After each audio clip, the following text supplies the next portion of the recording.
പല മരണ വീടുകളിലും പോയാലും ഒരുപാട് പ്രയാസത്തോടെയാണ് നമ്മൾ തിരിച്ചു പോകുന്നത്. പോസ്റ്റ്മോർട്ടം കഴിഞ്ഞത് വന്നിട്ടുണ്ട്, സൂയിസൈഡ് ചെയ്തത് വന്നിട്ടുണ്ട്, എല്ലാം ചെയ്തിട്ടുണ്ട്. 22 വയസ്സുള്ള പെൺകുട്ടിയായിരുന്നു. ആ പ്രായത്തിൽ വരുമ്പോൾ നമ്മുടെ മക്കളെയാണ് നമുക്ക് കണ്ണിൽ വന്നത്. ഉമ്മയുടെ പ്രായത്തിൽ വരുമ്പോൾ ഉമ്മാനെയാണ് കണ്ണിൽ വന്നത്. അപ്പോൾ ആത്മാർത്ഥതയായിട്ട് അവർക്ക് നോവരുത് എന്നുള്ള ആ നെയ്യത്തിലാണ് നമ്മളെല്ലാം ചെയ്തു കൊടുക്കുന്നത്. അന്നദാനം, വയോജന പരിപാലനം തുടങ്ങി ജീവകാരുണ്യ പ്രവർത്തനങ്ങൾക്കായി വഴികളേറെയുണ്ട്. എന്നാൽ അതിൽ നിന്നൊക്കെ വ്യത്യസ്തമായൊരു മാർഗം സ്വീകരിച്ചിരിക്കുകയാണ് മട്ടാഞ്ചേരിയിലെ ഈ വനിതാ കൂട്ടായ്മ. മൃതദേഹ പരിപാലനത്തിനായി സൗജന്യ സേവനം, അതാണ് ഇവർ പ്രാവർത്തികമാക്കിയിരിക്കുന്ന ആശയം. കഴിഞ്ഞ റംസാൻ നോമ്പുകാലത്താണ് ഇങ്ങനെയൊരാശയം ഇവർക്കിടയിൽ രൂപപ്പെടുന്നത്. ഒരു വർഷം കൊണ്ട് ഇവർ ഇവിടെ 124 മൃതദേഹങ്ങളാണ് ഇവിടെ പരിപാലിച്ച് അന്ത്യയാത്രയ്ക്കായി ഒരുക്കിയത്. ഇപ്പോൾ നമുക്ക് പലതരത്തിലുള്ള ചാരിറ്റി പ്രവർത്തനങ്ങളും ആരംഭിക്കാം. എന്തുകൊണ്ടാണ് ഒരു മയ്യത്ത് പരിപാലന കേന്ദ്രം തുടങ്ങാനായിട്ട് തീരുമാനിച്ചത്? നമ്മൾ കുറച്ച് സ്ത്രീകൾ നമ്മുടെ ടീച്ചറുടെ വീട്ടുമുറ്റത്തിരുന്നിട്ട് ഖുർആൻ ക്ലാസ് പഠിച്ചിരുന്നവരാണ്. അപ്പോഴാണ് നമുക്കിങ്ങനെ ഒരാളിങ്ങനെ ഒരു നന്മ പ്രവർത്തിക്കണം എന്ന് പറഞ്ഞിട്ട് നമുക്കൊരു സ്ഥലം തന്നത്. അപ്പോൾ ഇവിടുത്തെ കൊച്ചിയിലത്തെ സ്ഥലപരിമിതിയും ഇവിടെ എല്ലാവരും 1 സെൻറ്റ് വീട്ടിലും അങ്ങനെ താമസിക്കുന്നവരാണ്. അപ്പോൾ അവർക്കൊരു ഉപകാരമാവട്ടെ എന്ന രീതിയിൽ നമ്മളിത് തുടങ്ങിയതാണ്. കഴിഞ്ഞ റംദാൻ സ്റ്റേക്കാണ് സ്റ്റാർട്ട് ചെയ്തത്. അപ്പോൾ 1 കൊല്ലം കൊണ്ട് നമുക്ക് 124 മയ്യത്ത് പരിപാലിക്കാൻ കഴിഞ്ഞിട്ടുണ്ട്. 71 പുരുഷന്മാരും 52 സ്ത്രീകളും പിന്നെ ഒരു ചെറിയ കുട്ടീൻ്റെ മയ്യത്തുണ്ടായിരുന്നു. അതിൽ 11 ലക്ഷദ്വീപുകാരാണ്. 11 മയ്യത്തുകൾ ലക്ഷദ്വീപിൽ നിന്ന് വന്നതാണ്. അവർ ചികിത്സയുമായി ബന്ധപ്പെട്ട് ഇവിടെ ഹോസ്പിറ്റലൊക്കെ ആയിട്ട് അങ്ങനെ വന്ന മയ്യത്തുകളാണ്. അങ്ങനെ മൊത്തം 124 മയ്യത്തുകളാണ് ഇതുവരെ നമ്മൾ കൈകാര്യം ചെയ്തിട്ടുള്ളത്. പോസ്റ്റ്മോർട്ടം കേസുകൾ ധാരാളം വന്നിട്ടുണ്ട്. ഇന്നലെയൊക്കെ ഉണ്ടായിരുന്നു. ഇപ്പോൾ അതിനുള്ള എല്ലാ പ്രാക്ടീസുകളും എല്ലാവർക്കും കിട്ടിയിട്ടുണ്ട്. അതന്നെ ഇവിടെ ഉള്ളത് എല്ലാവരും തന്നെ ചെയ്യും. വനിതാ കൂട്ടായ്മയാണ് കേന്ദ്രം നടത്തുന്നതെങ്കിലും പുരുഷന്മാരുടെ മൃതദേഹ പരിപാലനത്തിനായി ആണുസംഘത്തെയും ഇവർ സജ്ജമാക്കിയിട്ടുണ്ട്. മൃതദേഹം കുളിപ്പിച്ച് സംസ്കാരത്തിനായി ഒരുക്കുന്നതിനുള്ള എല്ലാ ആധുനിക സജ്ജീകരണങ്ങളും ഇവിടെയുണ്ട്.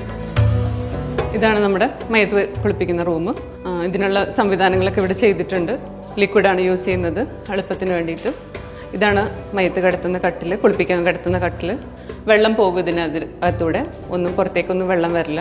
ഹെഡൊന്നും പൊക്കി വെക്കാനുള്ള സംവിധാനമുണ്ട് ഇതിൻ്റെ കൂടെ. 3 പൈപ്പുകൾ ഇങ്ങനെ ഉള്ളതുകൊണ്ട് 4-5 പേർക്ക് ഒരുമിച്ച് നിന്നിട്ട് വൃത്തിയാക്കി ഒരേപോലെ ചെയ്തെടുക്കാൻ പറ്റും. ഹീറ്ററിൻ്റെ സൗകര്യമുണ്ട്, ചൂടുവെള്ളമുണ്ട്. 5 പേര് അല്ലെങ്കിൽ 7 പേര്, അല്ലെങ്കിൽ മൃതദേഹത്തിന് കൂടെ ആരെങ്കിലും ഉണ്ടെങ്കിൽ അവർ 2 പേരും നിൽക്കലുണ്ട്. കൂടുതൽ ക്രൗഡ് ആക്കലില്ല.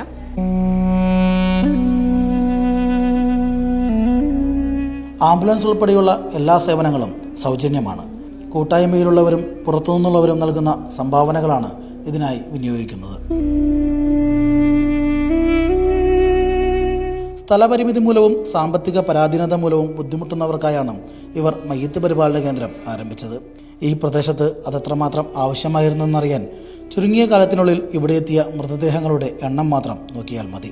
തങ്ങളുടെ ചുറ്റും കണ്ട പൊള്ളിക്കുന്ന യാഥാർത്ഥ്യങ്ങളാണ് അതിനെ പ്രേരിപ്പിച്ചതെന്ന് കൂട്ടായ്മയിലെ അംഗങ്ങൾ തന്നെ സാക്ഷ്യപ്പെടുത്തുന്നു. പള്ളുരുത്തിയിലൊരു മരണ വീട്ടിൽ വെള്ളിയാഴ്ച ഞാൻ ചെല്ലണം. അവിടെ സാധാരണ നമുക്ക് വെളുപ്പിനൊക്കെ മരിച്ച ജുമാക്കുമ്പോൾ നമ്മൾ ഖബറടക്കുമല്ല. അവിടെ ചെന്നപ്പോൾ 4 മണിക്കാന്ന് പറഞ്ഞു. അപ്പോൾ എന്താണെന്ന് ചോദിച്ചപ്പോൾ ഞാൻ ആരെങ്കിലും വരാനുണ്ടോ, എന്താ വെള്ളിയാഴ്ചയല്ലേ എന്ന് ചോദിച്ചപ്പോൾ ഇല്ല, അത് കുളിപ്പിക്കാൻ ഏർപ്പാടാക്കിയവർക്കൊരു ഫംഗ്ഷൻ ഉണ്ട്, അവർ ഉച്ച കഴിഞ്ഞിട്ടേ വരുള്ളൂ എന്ന് പറഞ്ഞത്. അതൊക്കെ ഒരുപാട് വേദനയോട് കൂടി അവിടെ നിന്ന് പോകുന്നതൊക്കെ. കുളിപ്പിച്ചിട്ടുണ്ട്, നേരത്തെ ചെയ്യാറുണ്ട്, എന്നാലും പെട്ടെന്ന് അങ്ങോട്ട് ഓടിച്ചെന്ന് ആരും അങ്ങനെ അനുവദിക്കില്ലല്ലോ. ഞങ്ങളിത് തുടങ്ങണതിന് മുമ്പ് വീടുകളിൽ പോയി കുളിപ്പിച്ചു കൊടുക്കുമായിരുന്നു. അപ്പോൾ ഈ ഒരു റൂമുണ്ടാവും, അതിലൊരു കട്ടിൽ, അലമാരി, ഒരു മേശ ഉണ്ടാവും. അതെടുത്ത് പുറത്ത് വെച്ചിട്ടാണ് ഈ മയ്യത്ത് കെട്ടിൽ കയറ്റേണ്ടത്. അങ്ങനെയൊക്കെ വിഷമങ്ങളൊക്കെ നമ്മൾ കണ്ടിട്ടുണ്ട് ഫ്ലാറ്റുകളിലും ഇതൊക്കെ.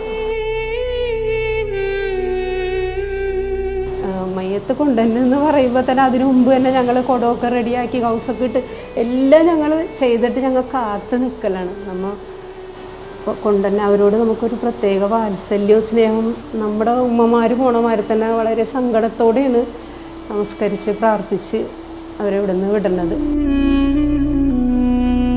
22 വയസ്സുള്ള പെൺകുട്ടിയായിരുന്നു. ആ പ്രായത്തിൽ വരുമ്പോൾ നമ്മുടെ മക്കളെയാണ് നമുക്ക് കണ്ണിൽ വന്നത്. ഉമ്മയുടെ പ്രായത്തിൽ വരുമ്പോൾ ഉമ്മാനെയാണ് കണ്ണിൽ വന്നത്. അപ്പം ആത്മാർത്ഥതയായിട്ട് അവർക്ക് നോവരുത് എന്നുള്ള ആ നെയ്യത്തിലാണ് നമ്മളെല്ലാം ചെയ്തു കൊടുക്കുന്നത്.